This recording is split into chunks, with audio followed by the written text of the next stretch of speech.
अस्सलाम वालेकुम, कैसे हैं आप लोग? ठीक ठाक हैं और बहुत बहुत शुक्रिया जिस तरह आप इस शो को पसंद कर रहे हैं, अपना फीडबैक दे रहे हैं, अपने कमेंट दे रहे हैं। अपने कमेंट फीडबैक इस तरह जारी रखिएगा। और हम अपने बूम बूम नकी पेज पे फेसबुक पे कुछ इनिंग्स डाल रहे थे, तो उसके हवाले से बहुत सारे रिक्वेस्ट आ रही थी कि मोहसिन भाई के पास जाएं, तो प्लीज़ इस इनिंग के बारे में ज़रूर पूछिएगा, लॉर्ड्स की इनिंग के बारे में ज़रूर पूछिएगा, ऑस्ट्रेलिया वाली इनिंग के हवाले से ज़रूर पूछिएगा। तो हमने बोला अच्छा मौका है, हमने सर को बताया, सर आपकी एक वीडियो हमने डाली थी, आपकी 2012 सीरीज़ के हवाले से डाली थी, उस पर काफ़ी लोगों का आया था कि कौन सा फॉर्मूला था कि हम लोग वहाँ जाके इंग्लैंड को, बांग्लादेश, श्रीलंका सबको हरा रहे हैं, अब तो ये नौबत आ गई हम अपने घर में ही हार रहे हैं। तो बहुत सारे सवाल थे, तो मैंने बोला मुस्लिम भाई से रिक्वेस्ट करी कि सर थोड़ा सा टाइम चाहिए आपका, मोस्ट वेलकम। आपकी इनिंग के बारे में पूछेंगे, साथ साथ आपकी कोचिंग कैरियर के बारे में पूछेंगे, क्या फॉर्मूला था आपके पास जो माशाल्लाह से आज तक लोग उसकी मिसाल दे रहे हैं। साथ साथ कुछ चैंपियंस ट्रॉफी के बारे में भी सर से बात करेंगे। सर सबसे पहले मैं तो आपसे ये जानना चाहूँगा कि आपको क्या लग रहा है जो पाकिस्तान की परफॉर्मेंस है, क्या पाकिस्तान अपने टाइटल का दिफा करेगा? देखिए, सवाल जो है ना बड़ा इम्पोर्टेंट सवाल है, लेकिन मुश्किल सवाल है। इस वक्त पाकिस्तान की टीम जो है इतनी स्टेबल नज़र नहीं आ रही, या है नहीं, आप कह सकते हैं। इसी के थोड़े से डाउट्स हैं। एक जो कंसिस्टेंसी होती है ना, अब जैसे साउथ अफ्रीका के खिलाफ यहाँ एक कमाल का मैच जो 350 ऊपर से रन ऊपर करके मैच जीते थे, that was something outstanding performance. लेकिन उसके अलावा दूसरे परफॉर्मेंसेस ऐसे नहीं थे। तो टीम एक तो इनको टीम कॉम्बिनेशन बनाने में बहुत टाइम लगा है। ये आई थिंक काफ़ी कंफ्यूज थे कि किसको लें किसको ना लें। और आई थिंक मैं, अगर आप मुझसे पूछें तो मैं चीफ सेलेक्टर भी रह चुका हूँ, कि इतने बड़े टूर्नामेंट से पहले कम से कम 1-1.5 महीने पहले आपका स्क्वाड फाइनल हो जाना चाहिए। सही। कि 1-1.5 महीने फिर मेंटली लड़कों को पता है कि ये 30-40 दिन ये हमारे पास जो ये ग्रुप है हमारा, जिसके साथ हमने टूर्नामेंट में उतरना है। तो आई थिंक मुझे न कि ये बात थोड़ी सी खल रही है कि ये हमारा ड्रॉबैक ना बन जाए, ये एक प्रॉब्लम ना बन जाए हमारी, अल्लाह ना करे बने। दुआएं तो हमारी होंगी कि टीम वो खेले। लेकिन मैं बीइंग अ क्रिकेटर, मैं एक पाकिस्तानी तो सबसे पहले हूँ, लेकिन एक क्रिकेटर की हैसियत से जो मैं बात कर रहा हूँ कि देखिए, कोई मैचेस या टूर्नामेंट जीतने के लिए आपको एक कॉम्बिनेशन चाहिए होता है, बड़ा सॉलिड कॉम्बिनेशन, जिसमें आपकी बैटिंग लाइनअप, आपकी bowling lineup, pace attack, spin attack, दोनों इतने मजबूत होते हैं। और 50 ओवर की क्रिकेट 20 ओवर्स में तो चल जाता है, थोड़ा सा आप हेरा फेरा कर लेते हैं, उसमें तो गुजारा हो जाता है। लेकिन 50 ओवर की क्रिकेट ये बहुत बहुत बड़ी क्रिकेट है, मतलब बहुत, इसमें बहुत टाइम है। और इसके बल्कि मैंने शुरू में, आपको पता है, आपके साथ मैंने प्रोग्राम करके मैंने कहा था कि ये एक्चुअली एक तरह से देखा जाए तो ये टेस्ट क्रिकेट का इन्फ्लुएंस 50 ओवर में बहुत है। टेस्ट मैचेस में बहुत सी टीमें 50 ओवर से पहले आउट हो जाती हैं। सही है। तो इसको बड़ी प्लानिंग से खेलना होगा। है, पोटेंशियल है, लेकिन मैं आपसे लिटरली कह रहा हूँ, बीइंग अ पाकिस्तानी, दिल तो मेरा चाहेगा कि बिल्कुल हम जीतें, लेकिन खेल के जीतना पड़ेगा। अच्छी क्रिकेट, और अच्छी cricket with total determination, enthusiasm. हमारे पास लिमिटेशंस हैं, हमारी बैटिंग लाइनअप भी है। लास्ट मिनट तक ये मैं सुन रहा था, बाबर है नहीं है, बाबर नहीं ओपन करेगा, क्या करेगा, ये नीचे करेगा। तो ये चीज़ें टीम को, फिर फ़खर बिल्कुल, आई थिंक अगर मैं गलत नहीं हूँ तो लास्ट मिनट पे आया है टीम में, तो काफ़ी देर से नहीं था वो। तो उस चीज़ को मैं देखते हुए, लेकिन ये है कि फिर लेट्स होप कि ये क्लिक कर जाएं। बैटिंग लाइनअप है, 3-4 लड़के ऐसे हैं कि जो कम से कम मैच जिताने के लिए बड़े अच्छे हैं। बाबर तो हिमसेल्फ है, फ़खर है, फिर वो सऊद शकील है, और फिर सलमान है। और मैं हर किसी का नाम नहीं ले रहा हूँ, तो ये ना समझे कि मैं टीम कॉम्बिनेशन को नहीं वो पता है, मुझे सब कुछ है। लेकिन परफॉर्मेंस बड़ी चीज़ है, न कि आप अपनी अकॉर्डिंग टू द ऑपोजिशन। अब एक ये इसमें ये भी है कि आज आप न्यूजीलैंड से खेल रहे हैं, तो कल आप साउथ अफ्रीका से खेल रहे हैं, फिर आप इंडिया से खेल रहे हैं, तो आपके डिफरेंट, आपको ऑपोजिशन के खिलाफ डिफरेंट कॉम्पोजिशन बनानी पड़ेगी। तो अब जैसे इंडिया के खिलाफ फॉर एग्जांपल, आप दूसरी टीम्स के खिलाफ आप कहते हैं हमारे पास कोई अच्छा स्पिनर है, जो कि अभी नहीं है, आई एम सॉरी टू से। अबरार है, उसके ऊपर सारा बोझ पड़ता है, जो एक जेन्युइन स्पिनर खेल रहा है, लेकिन उसको भी बहुत संभल के बॉलिंग करना पड़ेगी, बहुत। इसी के सामने सारी टीम्स, और जिस तरह की पिचेस जो बनेंगी पाकिस्तान में, देखिए पाकिस्तान में बैटिंग पिचेस होती हैं, सही। बैटिंग पिचेस पे बॉलर को बहुत चांस का, आपको देखे ना, और साउथ अफ्रीका के खिलाफ 350 पे 350 स्कोर हो गया। जी जी जी। उसमें सारा क्रेडिट हमारी टीम को जाता है खेलने में, लेकिन और जबकि पता नहीं ऑलमोस्ट 60 भी समथिंग 90 भी नहीं हुए थे तो हमारे 3 आउट हो गए थे। जी, तो बहरहाल कहने का मतलब ये है कि 50 ओवर की क्रिकेट बड़ी लंबी क्रिकेट होती है, बॉलिंग में भी बैटिंग में भी आपको सॉलिड गेम प्लान चाहिए। गेम प्लान, और गेम प्लान जो होता है ना कि वो एक नहीं चाहिए होता है, 2 से 3 गेम प्लान तैयार करके रखने होते हैं कोच को और कैप्टन को, कि ये नहीं चला मैं इसको इम्प्लीमेंट करूँगा, ये नहीं चला मैं इसको इम्प्लीमेंट करें, जो मेरा तरीका है काम करने का। और आपने देखा है कि अल्लाह के फजल से मैं जब कोच था तो आपके काम में और इनके काम में तो ज़मीन आसमान का फ़र्क लग रहा है सर। जो सिलेक्शन अभी इस चैंपियंस ट्रॉफी के लिए हुई है, एक तो बहुत लेट हुई है जो आपने भी कहा है, और फिर सर इस सिलेक्शन के पीछे बांग्लादेश प्रीमियर लीग के जो परफॉर्मेंस थे उनको लिया गया है, और ओवरऑल स्क्वाड में एक ओपनर है, एक स्पिनर है। आप सही कह रहे हैं कि यही तो चीज़ डिस्टर्बिंग है। देखिए दूसरी टीम्स को अगर आप देखें, मैं ये नहीं कह रहा हूँ आप दूसरी टीमों के साथ, लेकिन आप फॉर्मूला देखें, उनके ओपनर्स सॉलिड ओपनर्स हैं, बैटिंग लाइनअप है तो सॉलिड बैटिंग लाइनअप है, स्पिन अटैक है तो वो सॉलिड स्पिन अटैक है।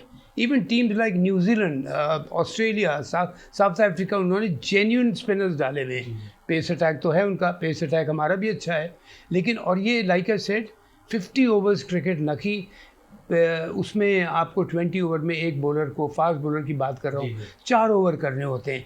4 ओवर को भी वो ब्रेक कर सकते हैं 2-2 में या 3-1 में, या बहुत कम होता है कि आप देखें 4 ओवर एक साथ कर गए अनटिल कोई रन थ्रू कर रहा है। तो उस चीज़ को देखते हुए इस बहुत ख्याल रखना पड़ेगा कि हमारा पेस अटैक भी ऐसा, बैटिंग पिचेस बनेंगी पाकिस्तान में और यूएई में जो मैचेस होंगे, यूएई में भी बैटिंग पिचेस हैं बेसिकली। तो इस चीज़ को नज़र रखते हुए आई पर्सनली फील, हालांकि एक बात मैं ज़रूर यहाँ कहता जाऊँ कि जो आखिरी वनडे मैच था न्यूजीलैंड के खिलाफ, जिसको पाकिस्तान हार गया था, टफ फाइट हुई थी, वो पिच चाहिए वनडे के लिए जिसमें स्पिनर के लिए भी थोड़ा सा हो, फास्ट बॉलर के लिए भी थोड़ा सा हो, जो बैट्समैन अच्छा खेले, विकेट पे ठहर के फिर लंबी स्कोर 70 करे, 80 करे, 100 करे। तो उसमें देखें स्कोर भी हुआ, आउट भी किए स्पिनर ने भी उसने। तो वो पिचेस आई होप कि हम बनाएं जिसमें स्पोर्टिंग, बिल्कुल ये ना हो न कि फ्लैट अपने बैटिंग पिचेस बना दी तो बॉलर जो है बिल्कुल ज़ीरो हो गया है। तो उस चीज़ को संभालते हुए पिच पे तो बाद में तनकीद होगी, अभी तो बहुत तनकीद हो रही है सर सिलेक्शन के ऊपर भी। और सर अगर आप कोच और सिलेक्टर दोनों ही होते तो क्या बाबर आजम को आप प्रेशर करते कि आपने ओपनर जाना है? पहली बात तो मैं कोच और सेलेक्टर बिल्कुल एक साथ नहीं होता। ये मुझे जहाज भट्ट साहब ने बिल्कुल कोशिश की थी बनाने की, बहुत कहा था उन्होंने मुझसे कि आप चीफ सेलेक्टर पे लें, जब मुझे कोच बना दिया मैंने कहा नहीं सर, ये कॉन्फ्लिक्ट ऑफ इंटरेस्ट हो जाता है। देखिए न कि जहाँ पे जब तक अकाउंटेबिलिटी नहीं होगी ना, पकड़ नहीं होगी, मुझे पता होगा कि जी मुझे पूछने वाला है एक शख्स, जो कोच मुझे पूछेगा अगर मैं चीफ सेलेक्टर हूँ, और चीफ सेलेक्टर में कोच हूँ तो चीफ सेलेक्टर मुझे पूछेगा, चेयरमैन तो पूछेगा। लेकिन इसमें भी होना चाहिए कि जी हमने आपको ये टीम दी थी, आपने ये टीम क्यों नहीं खिलाई? आपने उधर कोच भी कहेगा मैं तो ये टीम मांग रहा था, आपने मुझे ये टीम क्यों नहीं दी? तो ये चीज़ बहुत ज़रूरी है कि चीफ सेलेक्टर और कोच बिल्कुल अलग होना चाहिए, दोनों की अपनी अपनी ड्यूटी। सर आपकी सॉरी बात कर रहा हूँ, प्ले 11 में सिलेक्शन कमेटी का रोल होना चाहिए, नहीं होना चाहिए? कैसा शफीक आके बता रहे हैं कि हम बताएंगे कि प्ले 11 क्या होगी? बिल्कुल नहीं होना चाहिए। प्लेइंग 11 में आई थिंक जो सबसे बड़ी से होना चाहिए वो कप्तान की और कोच की, हेड कोच जो आपका है या कोचेस जो हैं टीम के साथ, बिकॉज वो टीम के साथ इन्वॉल्व है, ये वो टीम का एक हिस्सा है, सारे एक बंच है।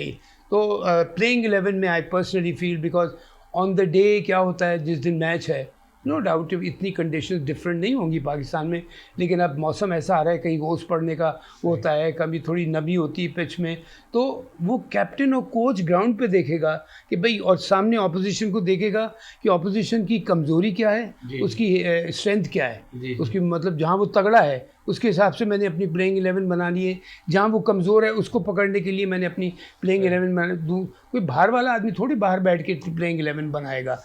हालांकि अगर ये सेलेक्टर्स होते भी हैं ग्राउंड पे मौजूद, जो कि मोस्ट प्रॉब्ली होंगे, पाकिस्तान में सारा हो रहा है, तब भी जो प्लेइंग 11 होती है, आपने सिलेक्शन ने आपने कोच की और उसकी मिलके कप्तान से मिलके 15 लड़कों का स्क्वाड है ना। जी जी जी सर। 15 लड़के दे दिए जी, ये है आपका पूरा जो आपकी मर्जी से हमने किया। और दूसरी चीज़ मैं ज़रूर यहाँ कहता जाऊँ कि जब 15 का स्क्वाड बने ना, तो न कि उसमें कोच, चीफ सेलेक्टर यानी कि सिलेक्शन डिपार्टमेंट पूरा, और कोच और कप्तान, इन तीनों की सॉलिड इनपुट होना चाहिए कि तीनों मिल के टीम बनाए कि हमारी टीम है। और इसमें जो अगर कहीं कॉन्फ्लिक्ट आता है, कहीं भी डिस्कशन आता है, तो फिर ऐसा वो चीज़ें, अब जो कभी होता है कि दो प्लेयर, कोच कहता है मुझे ये प्लेयर चाहिए, सिलेक्टर कहता है मुझे ये, चीफ सेलेक्टर कहता है मुझे ये, मैं ये चाह रहा हूँ, तो उस चीज़ को सॉल्व इस तरह किया जाता है कि अगर मैं चीफ सेलेक्टर हूँ ना, तो मैं कोच को कन्विंस करूँ कि मुझे क्यों चाहिए ये लड़का, और अगर कोच को कोई लड़का चाहिए तो वो चीफ सेलेक्टर को कन्विंस करे।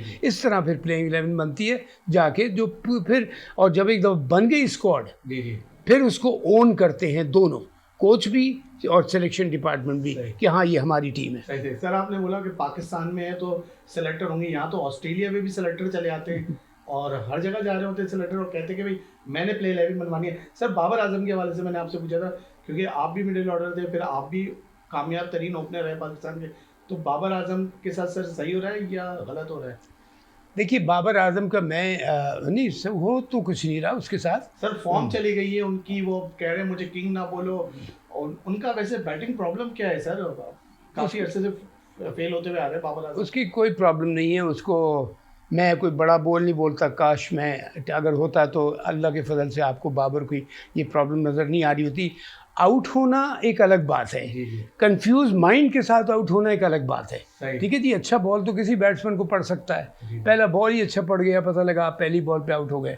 लेकिन जब आप कंफ्यूज होते हैं, मेंटली आप सेटल नहीं हैं या कॉन्फिडेंट नहीं हैं, तो फिर आपको प्रॉब्लम होती है, फिर आप ज़बरदस्ती से। अब बाबर की शुरू से हम देख रहे हैं एक प्रॉब्लम है कि गेंद जहाँ पढ़ के, इन स्विंग नहीं, जो पढ़ के गेंद अंदर आता है यानी कि सीम करके, वो उसकी प्रॉब्लम है। अच्छा, तो आप देखिए कितना वो आउट होता है, एलबीडब्ल्यू भी होता है, बोल्ड भी हो जाता है उस पर।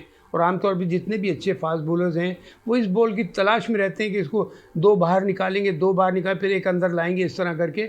लेकिन वो उसको कोई प्रॉब्लम की बात नहीं है। बाबर बड़ा टैलेंटेड है, बड़ा अच्छा प्लेयर है, इसको आराम से ओवरकम कर सकता था। लेकिन ओवरकम किसी चीज़ को करने के लिए आपके पास एक सेटअप होता है, एक प्लानिंग होती है, उससे आप ओवरकम कर लेते हैं। बैटिंग ऑर्डर का कोई मसला नहीं है?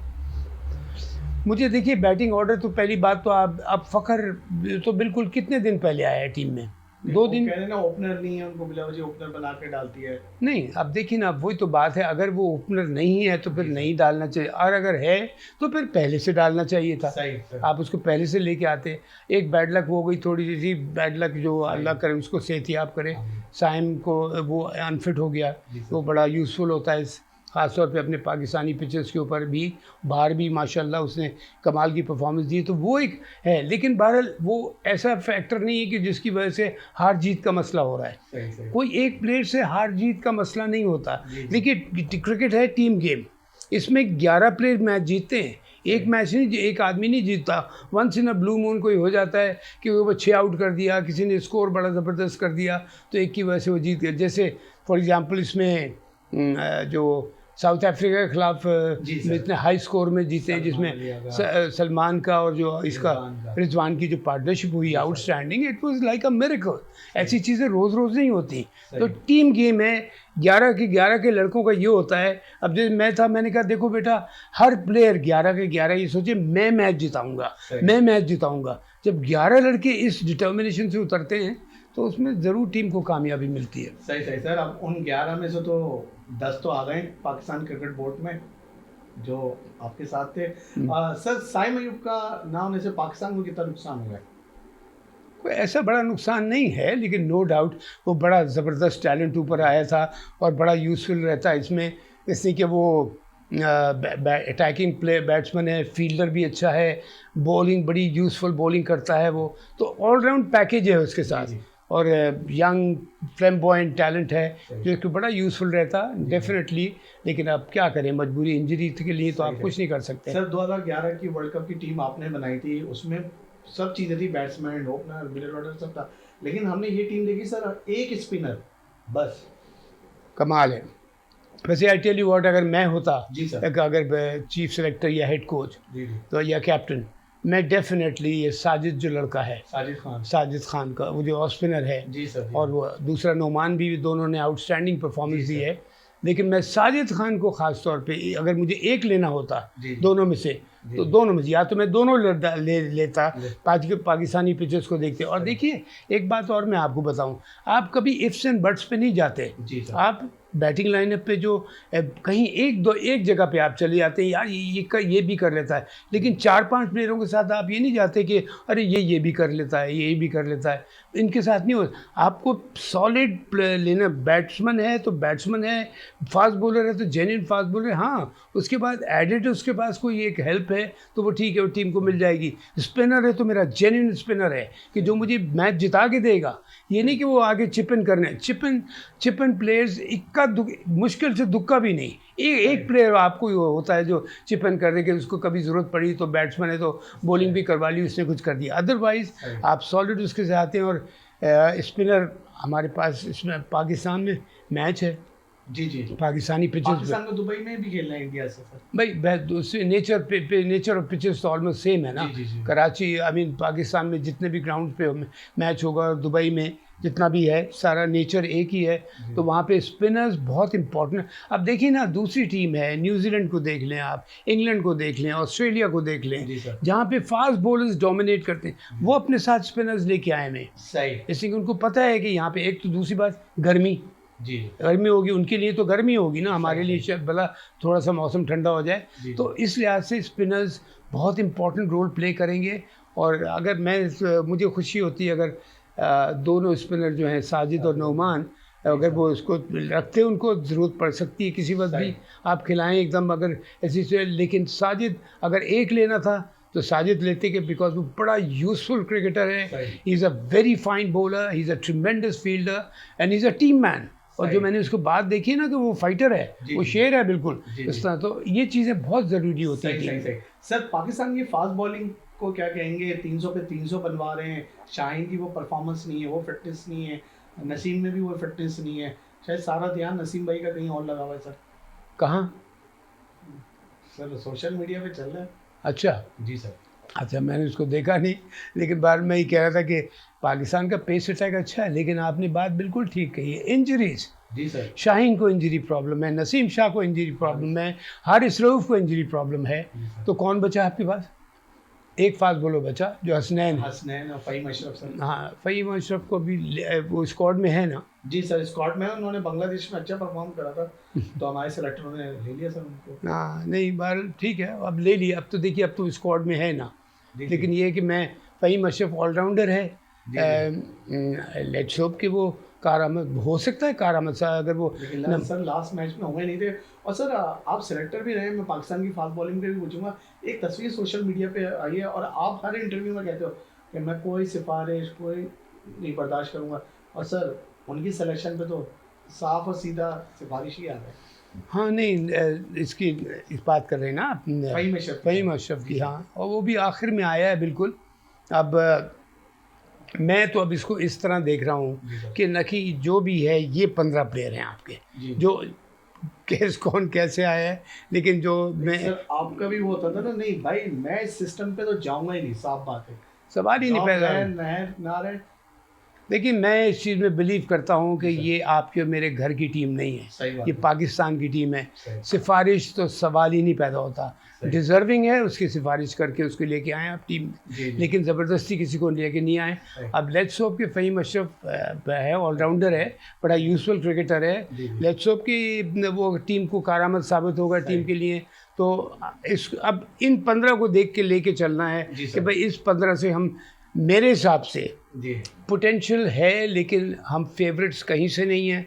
मैं खुल के बात करूंगा, लाइक मैं फेवरेट नहीं है सर, बिल्कुल कहाँ से फेवरेट होगा? टॉप 4 में भी नहीं है पाकिस्तान? नहीं, टॉप 4 में तो बिल्कुल, हाँ बिल्कुल टॉप 4 में है, बल्कि आप टॉप 3 में भी कह सकते हैं आप। लेकिन ये है कि बात वही हो गई है, मैं जो पहले बात एक न की, और मैं एक चीज़ में बिलीव करता हूँ, परफॉर्मेंस आपको देना पड़ेगी। कोई चीज़ जीतने के लिए अच्छा खेलना पड़ेगा। इंटेलिजेंट क्रिकेट खेलनी पड़ेगी, अच्छी प्लानिंग के साथ, अच्छी कॉम्बिनेशन के साथ। बेस्ट 11 आप उतारेंगे ऑपोजिशन को देखते हुए। न्यूजीलैंड से अलग होगा, हो सकता है इंडिया के खिलाफ अलग कॉम्बिनेशन हो सकता है बांग्लादेश के खिलाफ अलग हो। तो ये चीज़ों को देखते हुए बेस्ट 11 वो खिलाएं जिस वक्त जो पिच क्या डिमांड कर रही है कि मुझे, और अपोजिशन की स्ट्रेंथ क्या है, उसके हिसाब से हमें प्लेइंग 11 बनानी है। पिच क्या डिमांड करती है, बॉल बैटिंग रहेगी या स्पिन लेगी या पेस अटैक को फेवर करेगी, तो ये चीज़ें देखना पड़ेंगी। इनसे इसके बाद ऐसे टीम जी हाँ। सर वो फास्ट बॉलिंग का आप जो कह रहे थे, जो हमारा इंजरी का मसला है, क्योंकि आपके टाइम पे तो जुनैद, आमिर, पता नहीं एक लॉट थी बैक, एक बॉलर के पीछे बॉलर ही था।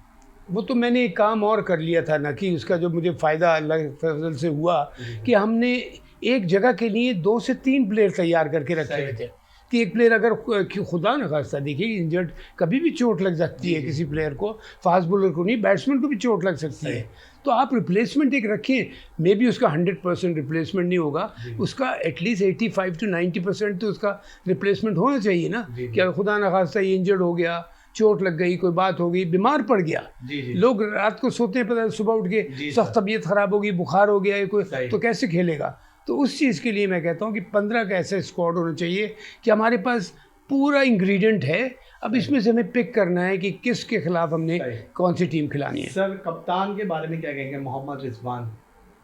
भाई रिजवान तो मुझे इसलिए पसंद है कि बड़ा मेहनती है जी सर, जान मारता है, और कैप्टनसी की जहाँ तक ताल्लुक़ है, हाँ आहिस्ता आहिस्ता वो भी लर्न कर रहा है कि भाई देखिए कैप्टन भी तो मैच जिताते हैं ना। जी सर। रिजवान आज उस स्टेज पे भी पहुंचेगा, सीख रहा है, लेकिन सब में जो मुझे इसकी अच्छी बात लगी है ना कि बहुत मेहनती है टीम, चाहे वो विकेट कीपिंग कर रहा हो, चाहे वो बैटिंग कर रहा हो।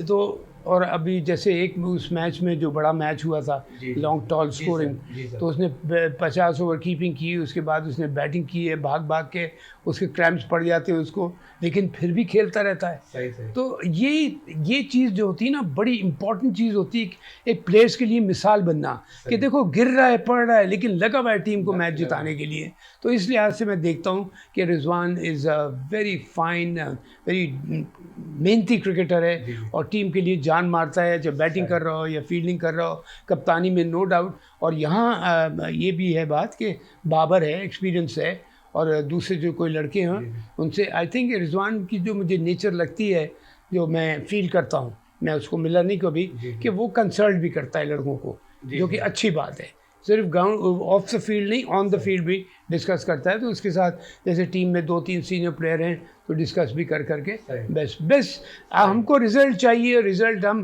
डिस्कशन करें किसको खिलाना है, किसको किस वक्त क्या करना है। और बॉलिंग चेंजेस जो है ना वो बहुत काउंट करती हैं। उस लिहाज से आई थिंक लेट्स होप कि Rizwan, and I am very hopeful कि रिजवान में कोई कसर नहीं छोड़ेगा। सही। चलिए ये थी आज की हमारी वीडियो। पहले पार्ट में आप इसका दूसरा पार्ट भी देखेंगे जहां हम सर से जानेंगे सर की टॉप 4 टीम्स कौन सी हैं, पाक भारत टाइगर पे इनकी क्या पोजीशन है, और साथ साथ ये आज जो हम सारी मिसाल दे रहे हैं 2012 की, तो क्या रास्ता सर के पास सिलेक्शन में एज अ कोचिंग में, जो पाकिस्तान टीम यहाँ से यहाँ चली गई थी और फिर यहाँ पर वापसी आ गई है। तो नेक्स्ट वीडियो में सर से पूछेंगे, ज़रूर हमें फीडबैक दिएगा।